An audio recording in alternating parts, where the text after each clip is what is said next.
And sometimes it's people aren't being honest with themselves, which is even trickier. I think it's being very clear about what your politics and values are and knowing that too is a piece of this. Because I think some people, and I've certainly been there at different phases in my life where I thought something would work or I could compromise on something, or I thought I'd like my makeup and then I realized I didn't, right? And then you realize as it's acting out that, you know, actually, I don't like this. So I think there needs to be some experience or self-awareness or something like that. And if you don't have that, then that could be a real problem. Yeah, exactly. Also, I realized that in the moment we first brought that up, I was like silently laughing. So if people didn't see the video for that, it just looked like you were laughing alone. Just so everyone knows, when Dr. Ray was laughing during the first moment of that, I was like cackling, but silently, so I didn't interrupt. But welcome to Reality Test. I'm Dr. Ray. And I'm Dr. Kay. Feel free to check in and take a seat wherever you like. I'm going to start right up top with our disclaimer this time to get it out of the way. We are psychotherapists. We're not your psychotherapist. We're not their psychotherapist. So when we talk about people's diagnoses or mental health, we're just saying, like, our opinion definitely could be wrong. We can't diagnose because we don't meet them in person. Today, we're doing some fun, like, overarching things about Love is Blind. We're coming back to Love is Blind, but really the franchise with some examples from the recent season of season 8. Yes. We are getting into a little more evergreen content here and there, which are things that even are more like Dr. Kay just said, kind of meta about the reality TV universe, where we're thinking more deeply about a show or a concept in general. And I'm so excited about it. I am too. I feel like this will be useful regardless of which season you may be going on, if you're going on one, or if you're thinking about another season. These are some, if you will, do's and don'ts, the what to avoid and what to aspire to in pod life. So we're thinking pods. This is different from when we did the review or like recap, because we talked about the couples that made it to the weddings, mostly a little like side note about Dave and Lauren. But that meant that we really weren't talking about Madison, Mason, and Alex. So this time and Meg. So this time, because we will be doing do's and don'ts about pod life, they will be featured pretty strongly because frankly, that's really all the pod episodes were about in season 8. And I think a lot of these items that we went through together, and we constructed these together after we did it separate and then came together and combined them. So it's sort of like interrater reliability, if you will. So yes, a little qual. I love that. Yeah, exactly. And qual, exactly. It's like member checking or something. I don't know. It's like consensual. It's you know what it is CQR, like CQR. Consensual qualitative. Yeah, exactly. I love it. Yes, we came together. We've got our themes locked and loaded. I don't like that. I don't like guns. I'm going to stop saying locked and loaded. I'm done with locked and loaded. Correct me, please, if I say it again, because I don't like it and I'd like to stop. You know who would love you doing that too is our colleague that we meet with on Fridays sometimes. Real advocate for non-militarized language. It like literally like I've become fearful of making references to it's a good thing, but like definitely every time there's like a little baby reference, they just give me like a little eye and I'm like, yep, got it, listening, heard it, edit, noted. Let me reframe. Yeah. Let me say this in any other way. It's so much of our language, I feel like. I'm gonna start looking for it now and I bet I'll find all sorts of things. Crash course, take a stab at it. Yeah. Hammer this out. Yep. Those were two that really jumped the gun. Like a lot of them. Yeah. Those are the ones that I got really caught up on a few times there, but working on it. Still not totally perfect about it, but trying my best. But yeah, it really is in so many places. And like, oh, I'll beat you to it. Or like, you know, like even like little baby ones. Yeah. Beat you to it. I could see that being like a race, but not really. Well, they beat you. Like if you beat, I'm gonna beat you if I win. Like I don't know. There's something about that. I think it's like because it calls on the same kind of language, even if it's not from the same root. And I think that's not a bad point. But I also it's some of the little ones. I'm also like, really that time? Okay, all right, I'll hear you on that one. Like, but you know, even like hammered out. I was like, yeah, I guess you're right. Like we don't use hammers in wars, but we do use them aggressively. Potentially, we don't. People do. But Yes.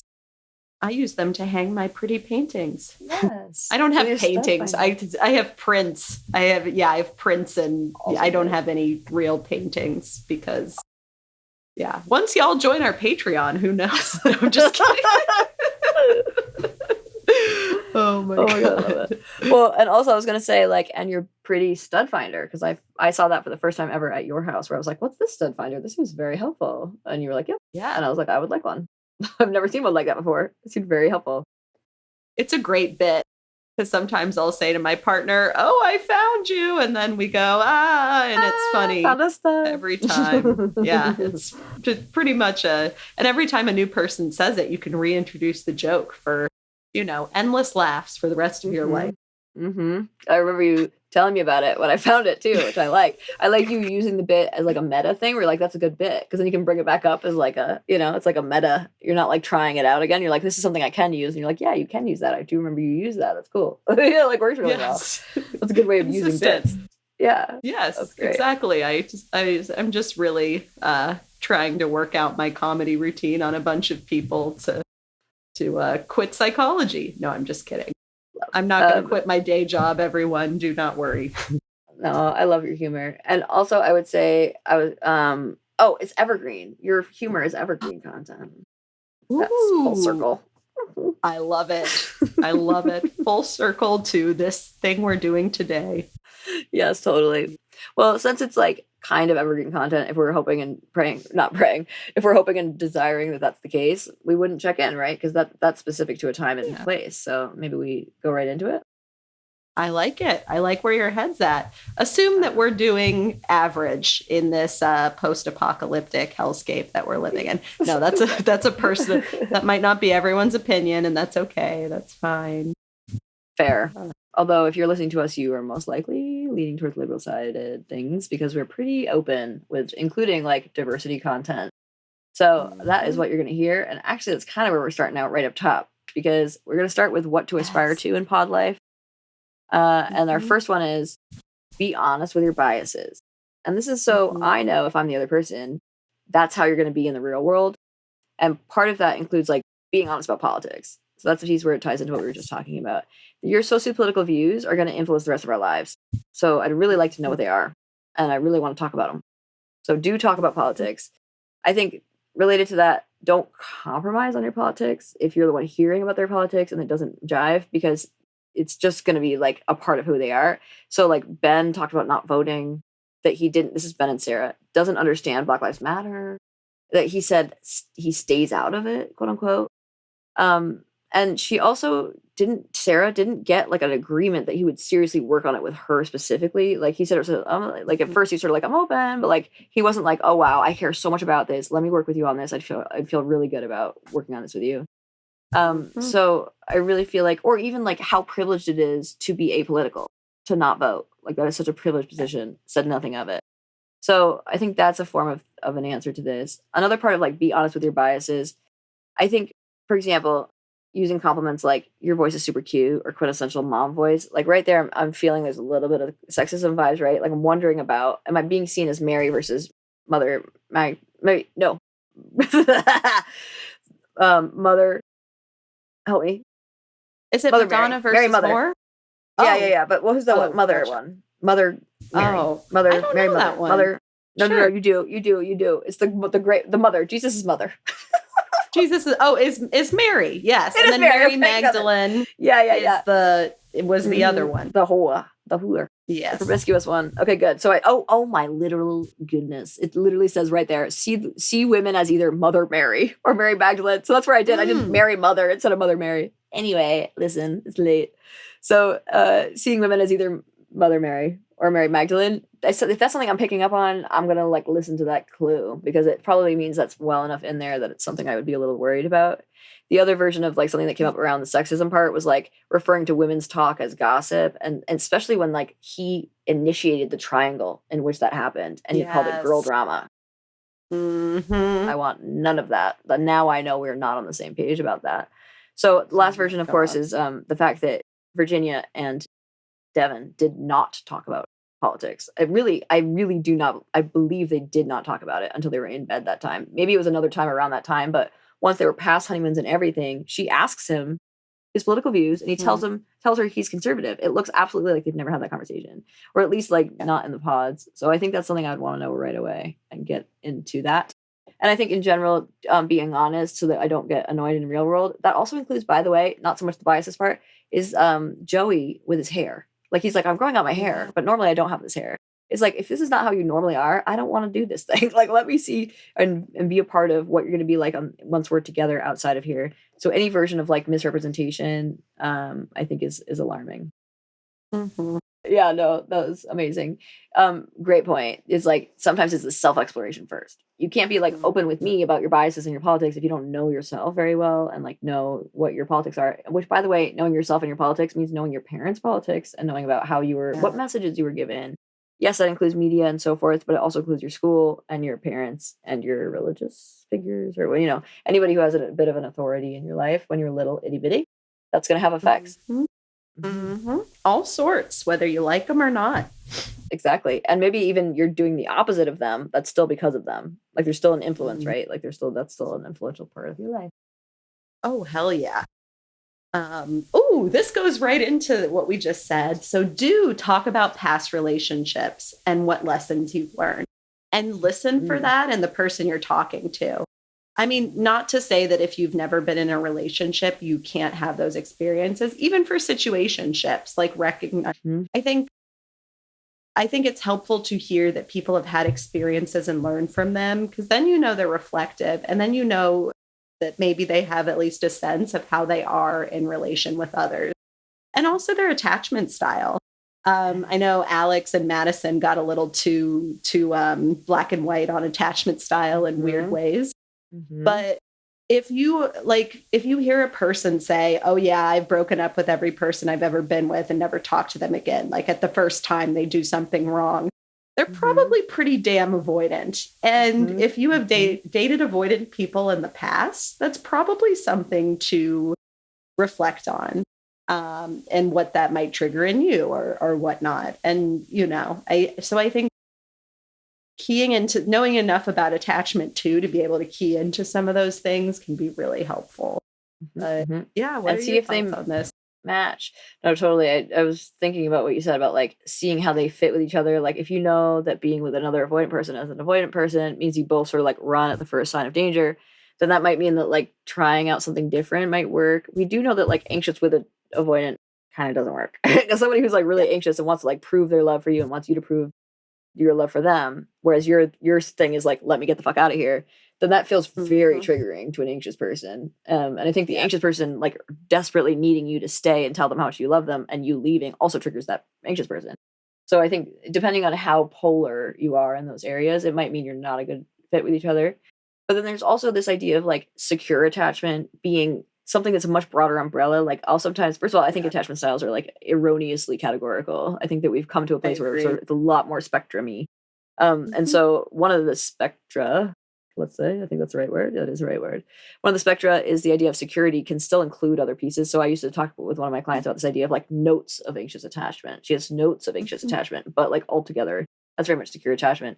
One of the things we know too is that like you can have one attachment style with one person and a different might come out with a different one. So like there's people, situations, times in your life where different things might come out. The one thing I wanted to add, and I can't remember if I was going to do this here, was the fact that, right, so one of the things that I was not super excited about was when Madison said, well, so I do talk about it somewhere else, but let me just say this one part, that when Madison says, well, my attachment style is better now, that's not something I'm going to jive with, because first of all, it's like very long term to fix that. Her traumas are so severe that that's super hard. It doesn't mean she hasn't fixed it. But unless somebody says to me the term earned security and they talk about earned security as a concept, I'm just not going to get into that conversation with them. Not that it's a problem, but just that like my idea of what they're saying is going to be different than what they're saying if they say they fixed it, quote unquote. Just because I don't see it as like a firm location you can get to. But I also think like earned security is something your therapist would have talked to you about if you were working on it with a therapist. And if you're not working on it with a therapist, I'm going to have a harder time understanding how you fixed it. Not that you can't, but it's just extremely hard to do unless you're being very intentional about it. And like learning the new relational images that come with the new people in your life and so forth. So, yeah, a little bit of a rant. Maybe that's unfair too. Like I do think people can earn security, but it's sort of like people saying who are humble, saying I'm humble. You know what I mean? Like it's sort of like that. Like if someone tells me they fixed their attachment style, I'm gonna think like tell me more. Unless So, or the idea, it kind of reminds me of the idea of like competence versus humility when we talk about cultural competence versus humility. And it's like, I don't know, you're going to be ever evolving with your attachment relationships, like you said. So it's hard to know that anyone could ever have arrived or fixed it. Totally. It's a journey. It's a lifelong journey. And I think you can be insecure and like also still have moments of, right, like moments or notes of anxious or avoidant attachment. And then there's also, to anyone who doesn't know this categorical model, the third is disorganized attachment, which is like mix of both strategies. You're anxious here, avoidant there, mixed together. It can look like more like erratic or unexpected or like a little, it basically means trauma. Disorganized attachment means trauma.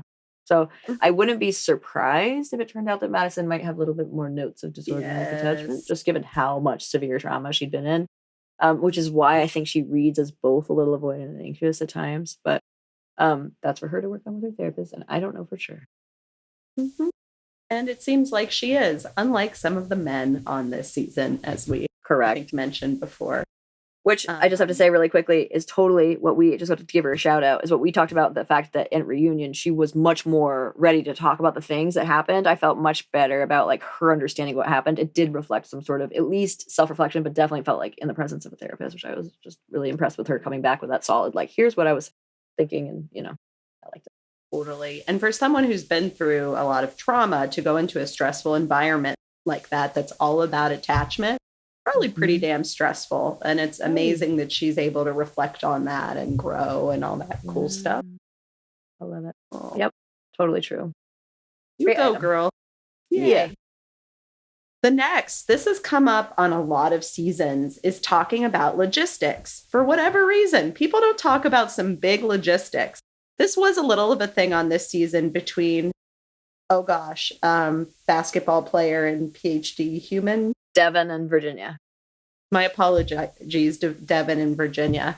It seemed like money was kind of a thing between them, but less than I've seen on other seasons where like, where are we going to live? Big things like that are just not, are we going to be in my house or your house? I really like my apartment. It's not going to work for some pretty like simple reasons that should have probably been addressed in the pod. So talking about logistics feels very important. Yes, totally. The only thing I'd add is it reminds me of on The Bachelor, where like, for example, I'm going to get there. It's that guy who's super forgettable, which I'm so sorry. Oh, Zach Shallcross, when he picked Katie for his final rose, that like they lived in the same town. And I feel like that was a huge part of it, or city, whatever, Austin or some shit. But like it was a huge part of why they worked so well together. And I think it does make sense. Like if you're from the same area, that makes sense. It's a lot easier to imagine the logistics. And I think it's a big part of why Love is Blind picks people from the same area when they do this. And I think it's super smart. Absolutely. Love that one. Next do is be honest. Oh my gosh. With yourself, with others, especially when you get in the real world. Or even before that, like be honest. Be honest always, I guess. Well, well, you have another point about that later. But if you're talking to two people, don't tell them both that they're your number one. That's not going to go well for you. In the real world, if someone's having a kind of story on TikTok about a one night stand with you 4 years ago, maybe get ahead of that a little bit and bring it up with your partner. Otherwise, it looks really fucking shady. And then when you minimize it, when you A, don't tell me about it, and B, minimize it, I'm going to feel pretty weird about that. So these are just, seems pretty obvious. I don't know.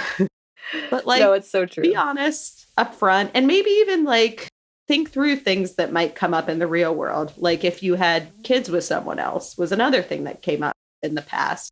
There's just all these things. Tyler. Yes. Totally. Yeah, things come out, friends. And then we were also talking about the redhead with the woman of color whose names we both forgot or whatever, but he also has a little bit of the like fudging of things around the edges, and you can like see it beyond just what he lied about in the major way, which was the sexing thing. So there's the sleep study. Funny. It was really unfortunate for her. It was just wild and very underexplained by Love is Blind, which was kind of funny. And they even like during the reunion, they were like, so you were actually in a sleep study. He's like, yeah, here's a picture. How do we know that picture's from the same time? Like, what does that mean to us? That means nothing. Get out of here. But also, like, so what? Like, so what? He's on a sleep study. He was sexing someone. Done. Like, enough information for me. Okay, thank you. Right. I mean, like, sex me, right? If we're together, sex me, or don't, like, or don't sex. Yeah. Or like pay for a service. I don't know. There's something like, not to say, but you know what I mean? Like there's like bots, and they're also like humans. There's like call girls, like there's certain things that happen online that are like a lot safer than like a person that I could imagine you meeting, I don't know. I don't know if for me personally, that would be okay, but not for everybody, but yeah. Okay. So the other thing I wanted to add to that was create a safe space for opening up and going deep together. Is similar to being honest. Like you do want to be honest. You don't want to be cruel. So some things are better saved for the show therapist. Some things you can like take a beat, go tell the show therapist. But I think really trying to work towards that safe space, because you are both going to need to like have that emotional connection, which includes being vulnerable. And the harder it is to be vulnerable, the harder it will be for the other person to see you as a viable option as a partner. And this came up a couple times. Like Madison talked about it. She talked about it to Sarah, who agreed, so forth. Like, if we're not getting deep, we're done. Like, we're out. Because I need to know you can do that right away. And if you can't do it right away, then we're not going to do it our whole lives together. Absolutely. So I think doing it will help you get somebody to see that part of you, but also is like a better way to be in the world. A similar, so like adjacent, like parallel to this is being clear, like a part of being honest is being clear that you're gonna care which way the other person goes, versus being so cool with someone exploring other options that they then don't worry about hurting you by going the other way. So this is Dave and Molly and also Madison. No, not Madison. Dave and Molly and Lauren. So Dave to Molly was like, you're sort of my number one. And to Lauren, you're sort of my number one. And then Molly said to him, like, hey, I understand you have another person. Cool. Like, I get it. Whereas Lauren was kind of like, ouch, man. Like, I kind of felt like you had this other person. It kind of hurt hearing that she was having the same experience. And he was like, oh, no, I'm sorry. Like, I feel like the day he committed to her was when she finally was like, listen, this sucks. Like, I'm out if you don't figure it out. And so the fact is she did put a little pressure on it is actually part of what like made it happen. And I've seen it happen over and over. That was not the first season that happened. It's happened over and over. If someone says, no worries, not upset, that person is going to be broken up with, because the other person is going to be like, well, listen, at least she'll be less upset. And if she's less upset, she won't go on Instagram and complain about me. And then people won't, come for me in the comments. So for example, like quote was, makes me feel, Dave said, makes me like you more that you're not putting pressure on me. No, does not. That's how I knew. As soon as he said that, I was like, Molly's going home. Like, I was like, I already knew as soon as she was like, no big deal. I was like, no, girl, don't do that. And then Dave was like, I even like you more that you're doing that. I was like, no, you don't. She's going home. That's so relieved. Yeah, exactly. It gives you an out. Lovely. I love that one. Anything else you would share about being honest as number 4? I don't think so. I think we got the honesty down. I think so too. And there's themes of that throughout as well. So we'll hear more about it. But the last one, number 5, bring your humor and engage with theirs. See if your humor is compatible.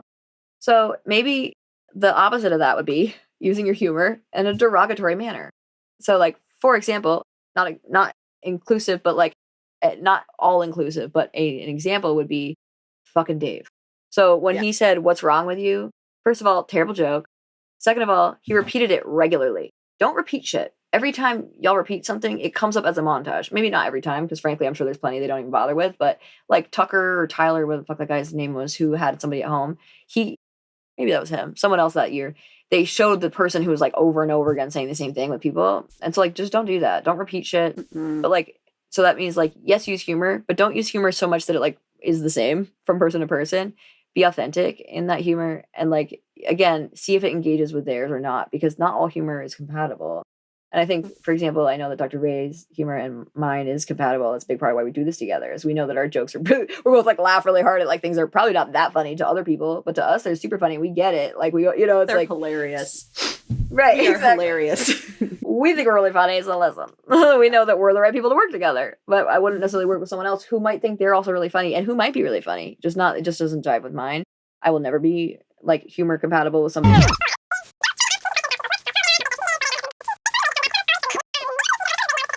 So check us out. We're on Patreon first and foremost. Patreon.com/R reality T test.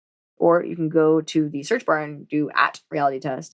We're also on Instagram at Dr. K Pause and Dr. Ray Pause, respectively, for myself and Dr. Ray. We're also on TikTok at dr.realitv, REALITV. We're on Just Kidding. We're on YouTube and Facebook, both at Reality Test Pod. Our page is Reality Test Pod with spaces. Our YouTube channel handle is at Reality Test Pod, all one word. And last but not least, our email is realitycheckpodding@gmail.com. Yes. And please rate, review, subscribe, and tell all your friends. And join Patreon because it's fun. Yay! Join us. $5 per person per month. We'd love to see you there. You get all the shit included. $5. Tell me that's not easy. Plus, we'll probably give it to you for free because no one's clamoring down our door. Or like, these expressions. No one's banging down our door. So we'll probably give you the free one because each month or each week we're trying to give people a free one. There's not enough people trying for it. So frankly, you'll just get it. So come on down and you'll get a whole year of free Instagram. Not just kidding. I keep doing that. Free Patreon content from us. It includes some shit you can't get anywhere else. So come hang out with us, including chatting with us, which we'd love to do. So with that in mind, what a goddamn delight with you at the end of a class day where I just would ready to just absolutely burn some shit down. And instead we had some fun blowing some shit up in terms of do's and don'ts. Yes. It was a blast, my dear. And it was. Yes. And yes, I will see you next session. Shit, was it yours? It was, but you know what? We'll both see you next session. Yay. Bye, friends. Right. Cool beans. We didn't do that. Bye.